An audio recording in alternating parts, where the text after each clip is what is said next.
こんにちは、 JP コンサルタントです。今日はプロジェクトマネジメント復習と実践ということで、その1回目プロジェクトマネージャープロジェクトマネジメントオフィスのゴールについてお話をさせていただきたいと思います。この動画はプロジェクトマネジメントの資格を所有し、実務に活用したいと考えている人を対象にしています。時には私の熱いパッションが漏れ出すかもしれませんが、ご容赦をお願いいたします。第1回目なので、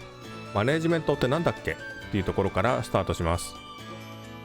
決められた期間の活動、プロジェクトにより契約を期限通りに目標原価内、利益目標以上で計画通りの適切な品質の成果を確実に実現すること、それがマネジメントの活動となります。ありがちな話なんですけども、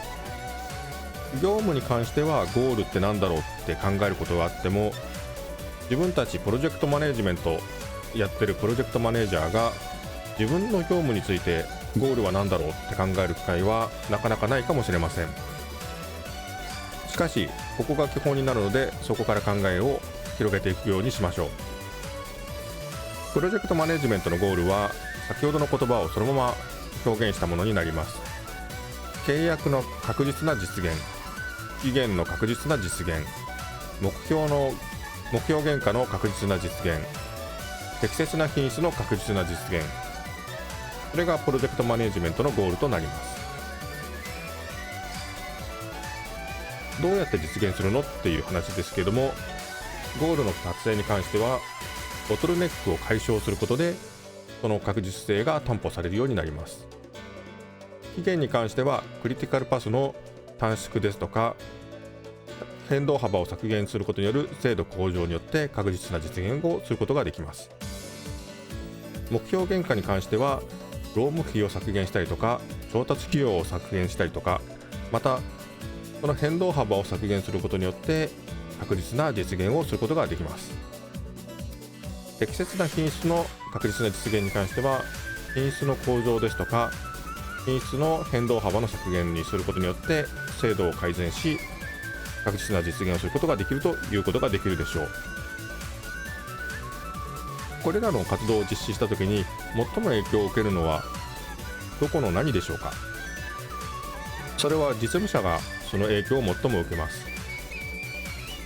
ボトルネックが解消したならば、ボトルネック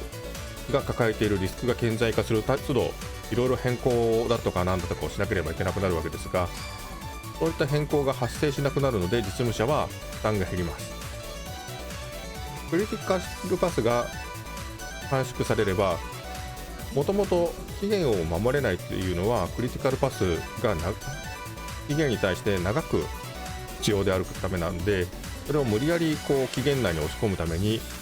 残業をすることによって実務者は何とかしようと普段であればするんですけれども、クリティカルパスが最初から短くすることができれば残業なんてする必要がありません。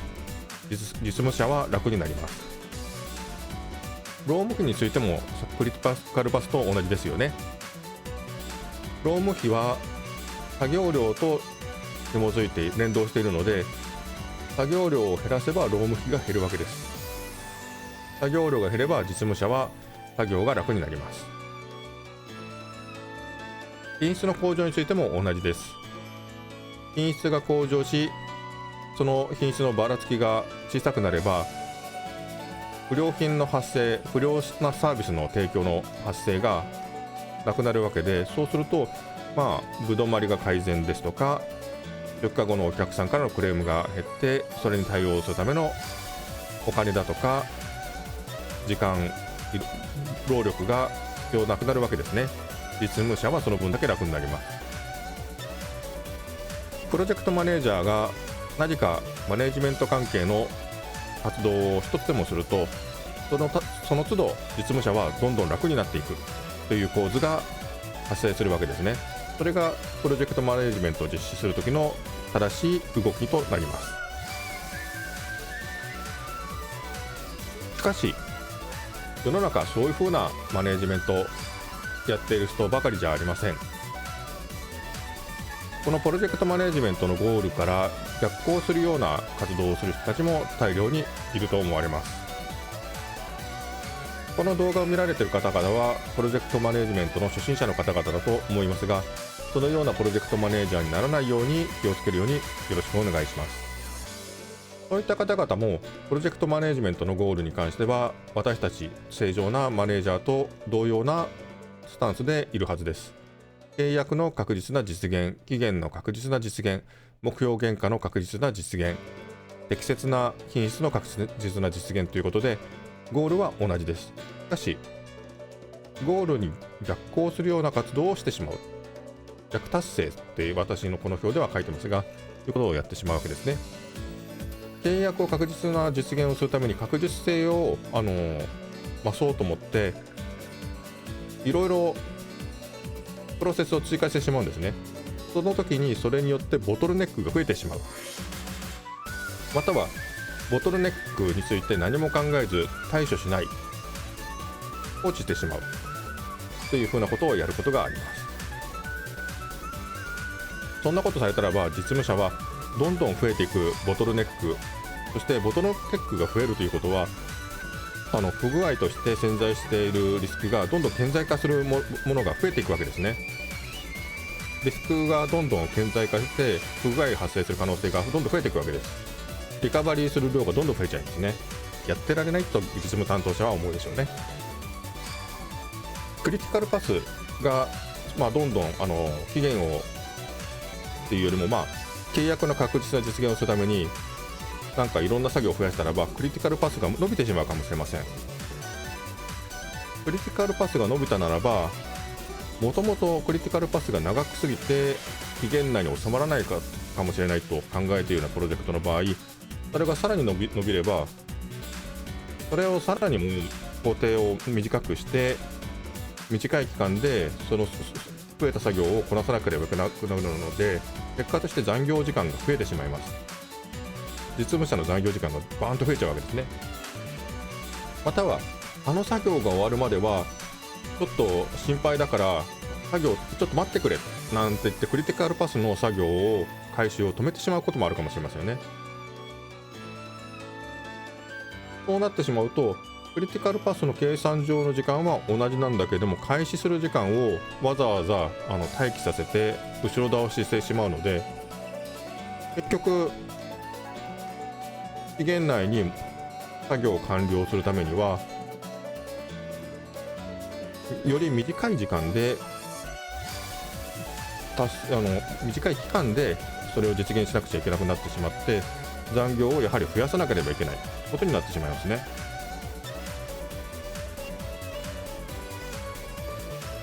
また待ち時間がその開始を遅らせた分だけ何の生産もせずに待ち時間が発生してしまうロスタイム、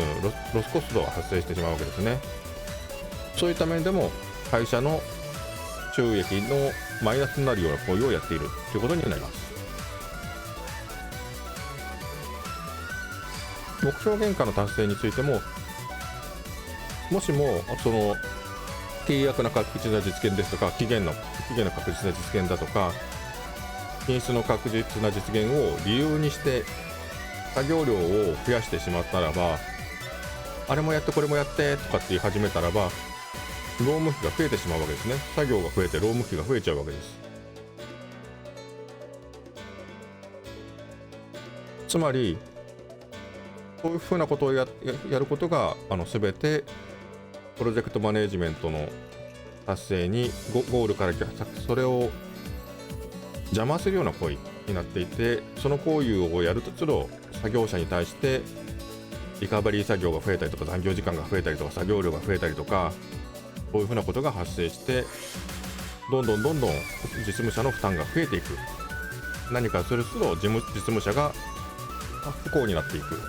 というのがプロジェクトマネジメントのゴール、こうする活動ということになります。長くなりましたがプロジェクトマネジメントが適切に実施されているかどうかは実務者に一言聞けば分かるというふうなことが理解していただけたんじゃないかと思います。それでは私たちが自分の作業について偽マネージャーになってないかどうかを確認するために、偽マネージャーと実務者の関係について考えていきましょう。皆さんこの動画を見ながら振り返っていただければと思います。まず最初にプロジェクトマネジメントを導入しなければいけないということは、実務担当が普通に作業をするだけでは期限確保が難しいとかできない、目標原価の達成が難しいかできない、品質の達成が難しいかできないというふうな状況になっているはずです。ここにプロジェクトマネージャーですとかプロジェクトマネジメントチームが来て作業を追加したりとか作業の変更の指示を出します。これをこのレベルで止めてしまった場合は、作業の追加だとか作業の変更に伴う作業が実務担当の方に発生するので、結果として作業量が増えてしまいます。作業量増えるイコール必要な作業期間が伸びてしまう。作業量が増えた分だけ費用がかかってしまうということになりますよね。つまり期限確保が難しいところ、目標原価達成が難しいところにそんなことをされたならば、それは期限の確保が実現性がなくなってしまう、目標原価の実現性がなくなってしまうということになります。つまりこれはやってはいけない偽マネージメントということになるわけですね。では正しいマネージャーと実務者の関係について見ていきましょう。前提条件は先ほどと同じです。実務担当者だけでは期限ですとか目標だとか品質についてちょっと達成が難しいとか不可能というふうな状態にあります。そこにマネージャーがやってきます。プロジェクトマネージャーないしはプロジェクトマネジメントのチームが作業量1を消費して実務担当の作業量1増えるような作業を指示します。でこの時この作業指示の実施することによって実務担当の作業は作業量がマイナス10になるようにするとか、作業時間マイナス10になるとか、そういった効果を持たせるようにちゃんと考慮してこの作業を指示するわけですね。そうしたならば作業量っていうか、作業時間についてマイナス10に対して実務担当がそれを実現するためにプラス1の作業をしなくちゃいけなくて、またプロジェクトマネジメントのチームが作業量1を消費しているのでマイナス8の改善効果が見込むことができます。つまりこれによって作業時間がマイナス8になりましたということで、期限確保が不可能だとか難しいという状態から実現性がある状態に変化していくわけですね。目標原価についても作業時間が減ることによって不可能とか厳しいという状態から実現性があるという状態にどんどんシフトしていくわけです。このように次々と改善効果のある作業を飛ばす、改善効果がどれぐらいだというふうにちゃんと考えられた作業を飛ばすことによって期限、原価、品質の3要素を実現性あるものに変えていくわけです。これが新しいプロジェクトマネジメントの活動というふうに言えるでしょう。ではプロジェクトマネジメントだけではなくて、今ではいろんな会社で採用されているプロジェクトマネジメントオフィスについても、プロジェクトマネージャーが、偽プロジェクトマネージャー、偽プロジェクトマネジメントっていうのがあったように、偽プロジェクトマネジメントオフィスみたいな感じの活動があるので、そこについても同じように考えてみましょう。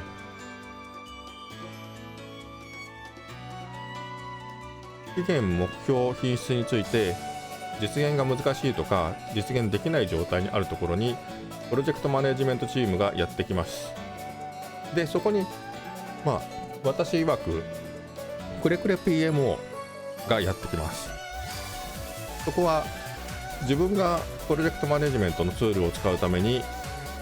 こういったデータ出せとかああいった資料を出せとかっていうことをプロジェクトマネージャーとかプロジェクトマネジメントチームに要求をするようになります。要求を受けた時にプロジェクトマネジメントのチームだとかプロジェクトマネージャーはそれについて回答しようとするんですけれども、自分たちだけではどうしてもできないこともあるので実務担当の方に問い合わせだとか関連指示を出さざるを得ないというふうな状態になります。結果としてこの問い合わせ対応の作業、プロジェクトマネジメントのチームがやったりとかマネージャーがやる問い合わせ関連の作業ですとか実務担当が行う作業というのは何の生産性もありません。付加価値も生みません。契約の履行とも全く関係ありません。そういったところに実際の労務、人的リソースが消費されてしまいます。その消費した分は結局実務ができないわけで、その分だけ必要な作業の期間が後ろ倒しになってしまうわけですね。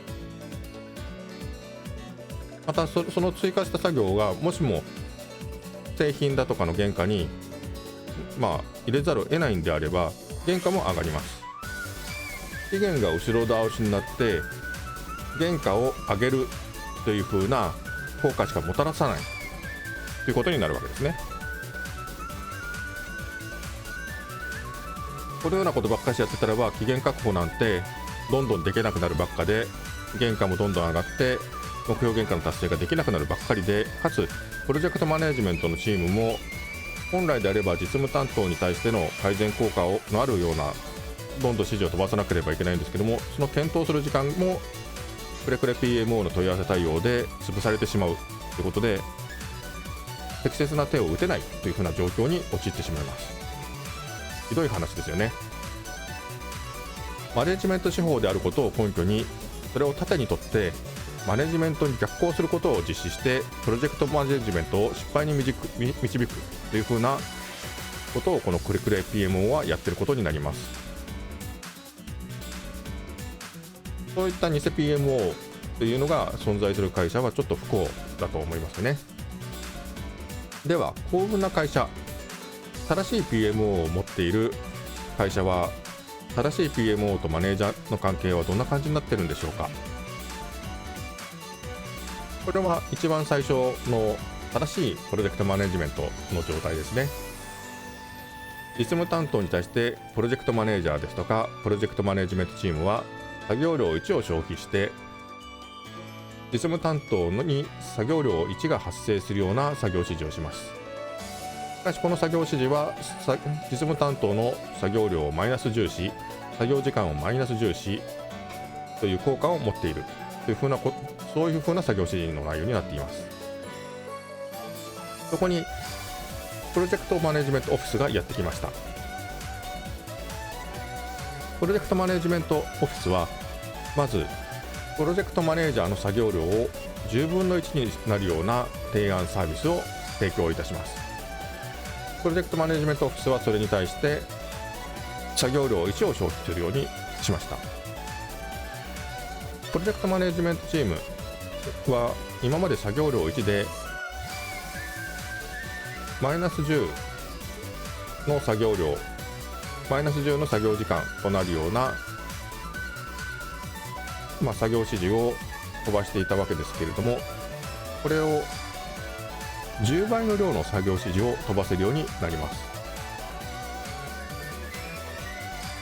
10倍の作業を飛ばしたならば、その一つ一つが全部マイナス10の作業量、マイナス10の作業時間の改善効果を持たせるということになるわけで、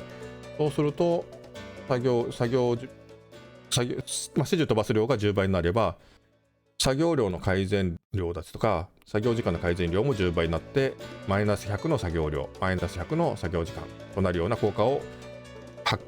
出すことができるでしょう。で、この PMO はさらに追加の手を打っていきます。このプロジェクトマネージャーの作業量を10分の1にするような提案サービスには実は実務担当への効果が2倍となるような提案サービスがこう含まれているわけですね。そういうふうな提案をプラスアルファとして持たせたようなものを提案する、サービスを提供する。そうするとそれまで作業量プラス10に当たるような作業指示を出すことで実務担当の作業をマイナス100とか作業時間をマイナス100するようなそういった改善の実現をできていたプロジェクトマネジメントのチームですが、PMO のこの提案を受け入れることで実務担当の作業量はさらに増えて、作業量はさらに減って作業量がマイナス200、作業時間がさらにマイナス200になるというふうな効果を持たせることができましたと。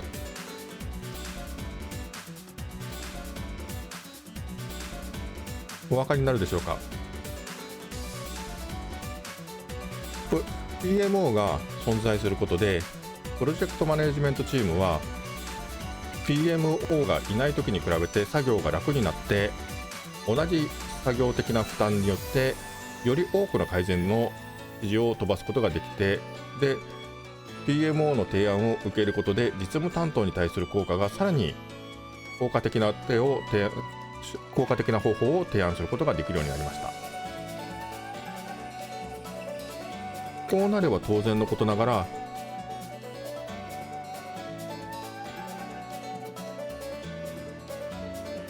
プロジェクトマネジメントチームが何か言うたびにどんどんまたは PMO が言うたびにさらにそれが雪だるま式にどんどんの作業量とか作業時間が短縮されていくわけですから、期限確保なんて難しいとか困難っていう状況だったのが余裕あるような状態になりかねないですよね。目標原価に関しても難しいとかできないとかって言ってたのができて当たり前じゃんぐらいの感じで、さらに大幅なコストダウンできて利益も増えちゃったよっていうふうなことになるんじゃないですかね。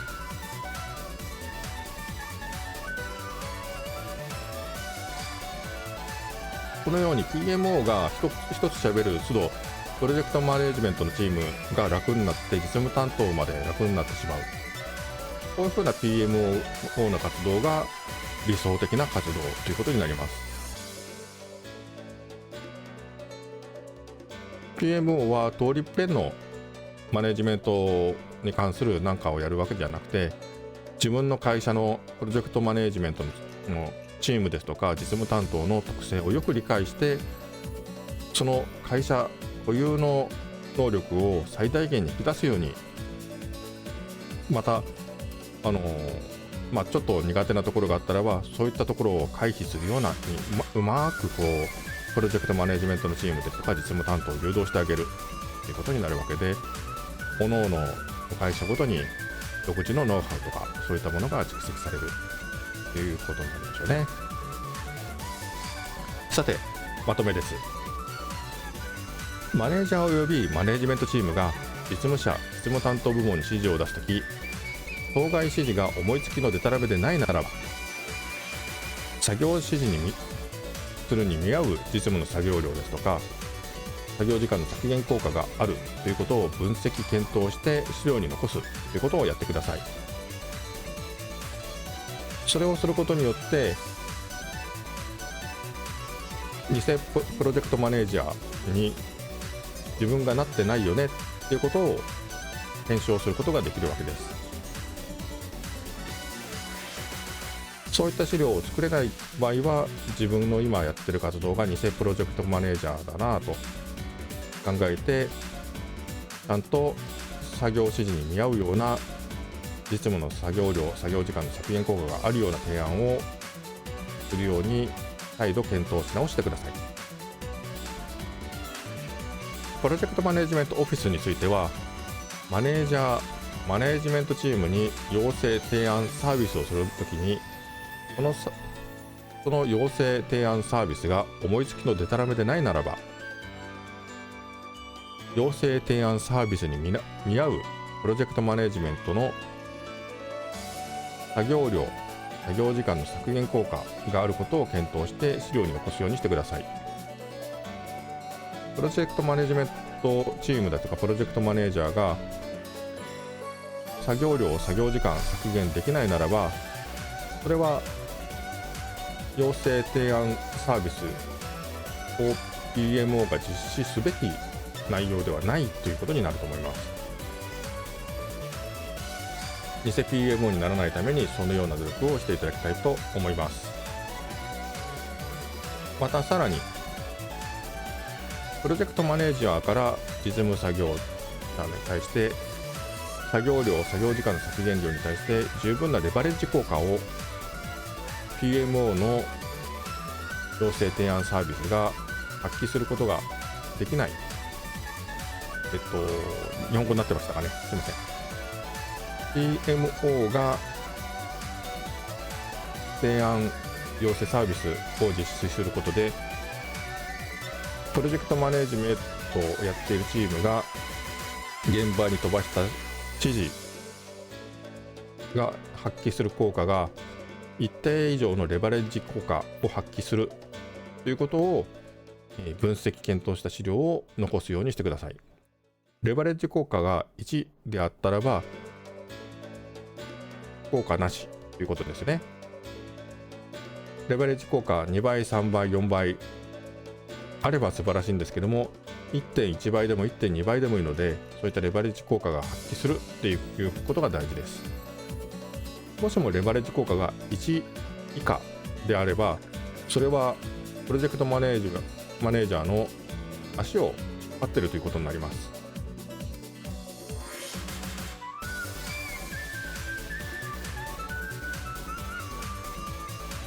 以上で今回の動画の内容は終わりです。次回はマネジメントが成立しているかどうか結果を見ないとわからない？いやいや、そんなわけありません。偽か本物かの区別は慣れるまで大変でしょうが、一目でわかりますというような感じの内容をやります。次回プロジェクトマネジメントを導入した会社社長必見、マネジメント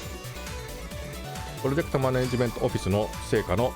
見破り方というか、マネジメントの真の業務内容について解説したいと思っています。 PMBOK はこのためにあるというふうに私は考えています。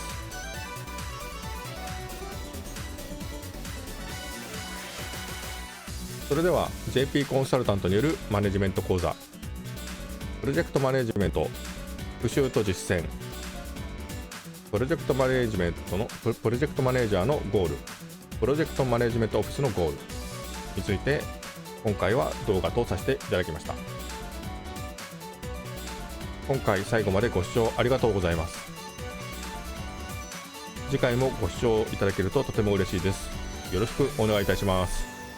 それでは失礼いたします。